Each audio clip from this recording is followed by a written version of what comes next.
नमस्कार साथियों, जय श्री राम। आज एक नए विषय को लेकर के बात करेंगे। आप हर रोज सुनते हो कि खरमास प्रारंभ हो गया, ये नहीं करना है, यह कार्य भी नहीं करना है।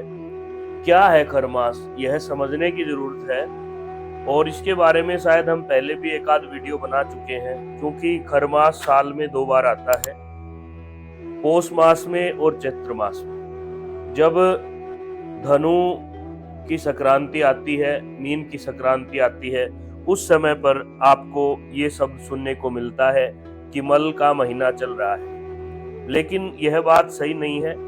मल और खर दो शब्द हैं, मल मास और खर मास। मल मास साल में हर वर्ष नहीं आता। मल मास 3 वर्ष में एक बार आता है, जिसको अधिक मास कहते हैं। अधिक मास अलग चीज है, खर मास हर वर्ष आता है, 2 बार आता है। अब बात करते हैं कि खर मास क्यों कहा जाता है। शाब्दिक रूप से देखें तो खर शब्द का अर्थ है गधा। कहते हैं कि एक पौराणिक कथा के अनुसार तो यही सुनने को मिलता है कि भगवान सूर्य का जो रथ है, जो सृष्टि को प्रकाश देने वाले ईश्वर स्वरूप साक्षात भगवान सूर्य जिन घोड़ों के माध्यम से दौड़ते हैं, उन घोड़ों को विश्राम दिया जाता है और उस स्थान पर गधे का प्रयोग किया जाता है। यह तो एक केवल हम अपने पौराणिक कथाओं के अनुसार सुनते हैं, लेकिन वास्तव में यह बात वैज्ञानिक बात है कि जब भी धनु की संक्रांति आए या मीन की संक्रांति आए, धनु और मीन दोनों राशियों का स्वामी बृहस्पति है, और बृहस्पति ग्रह का आकाशीय स्थिति ऐसी बनती है जिससे सूर्य का प्रकाश मंद पड़ जाता है, और उसी दौरान खरमास कहलाता है। अब खरमास में क्या करें क्या न करें, यह बात सबके सामने विचारणीय है। खरमास के अंदर शुक्र भी अभी अस्त हो रहा है, 10 दिन बाद पुनः उदय हो जाएगा, परंतु इस बार खरमास 14 मार्च से 15 अप्रैल तक रहेगा। 14 मार्च से लेकर के 15 अप्रैल तक शुभ कार्य वर्जित रहेंगे। उनमें कौन कौन सा कार्य वर्जित रहेगा, यह बतलाने के लिए हमने वीडियो बनाया है। पूरी वीडियो को ध्यान से सुनिएगा। हमारे 12 महीनों के नाम 12 नक्षत्रों के अनुसार हैं। चित्रा नक्षत्र से चैत्र का महीना है। अब चैत्र का महीना प्रारंभ होगा। इसमें विवाह, उपनयन, सगाई, रोका, जो प्रमुख हमारे संस्कार हैं, उन संस्कारों पर रोक रहती है। नए वाहन खरीदने के लिए मनाही की जाती है, और नया कोई भी काम, विशेष रूप से बड़ा कोई काम करना है, उसके ऊपर रोक लगाई जाती है।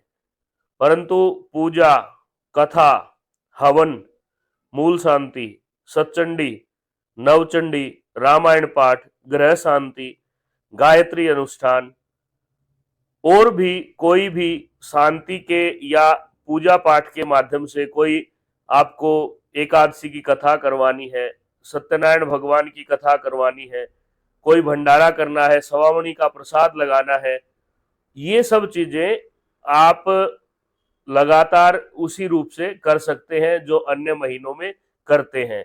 तो इसलिए इसमें आप संशय न करें और नित्य नैमित्तिक जो कार्य हैं वो करते रहें। केवल कुछ चीजों का यहाँ पे मनाही की गई है, उसका ध्यान रखें। विवाह, उपनयन, सगाई, रोका, वाहन खरीदना अति आवश्यक हो। आपका व्यापार चल रहा है, वाहन लेना ही है, तो गौशाला में दान करें, उसके बाद वाहन खरीदें।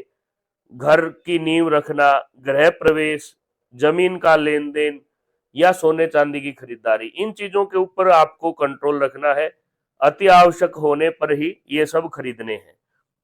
अब बात आती है कि लोग गृह प्रवेश भी करते हैं। जो नवरात्रि आएगी, अभी हमारा हिंदू नववर्ष भी इसी महीने में आता है।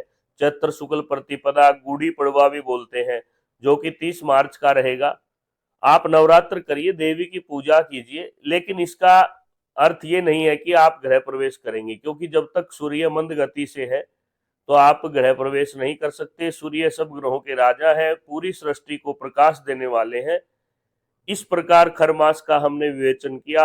कोई भी प्रश्न आपके मन में हो तो निसंकोच आप हमारे नंबर पे फोन कर सकते हैं, हमसे व्यक्तिगत बात कर सकते हैं, और हम प्रयत्न करते हैं कि सभी चीजें आपको प्रमाणिक उपलब्ध कराएं।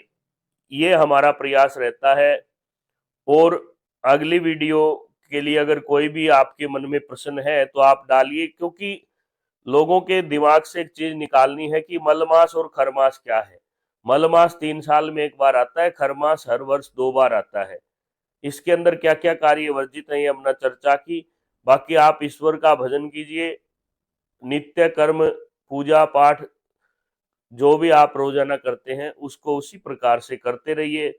सरल भाषा का प्रयोग और प्रमाणित बात के साथ हम आपको बार बार इस चैनल के ऊपर ज्ञान से अवगत करा रहे हैं। अगर हमारी बातें आपको अच्छी लगती हैं तो अभी तक अगर आपने लाइक शेयर नहीं किया तो वह कीजिए। आपका धन्यवाद। जय श्री राम।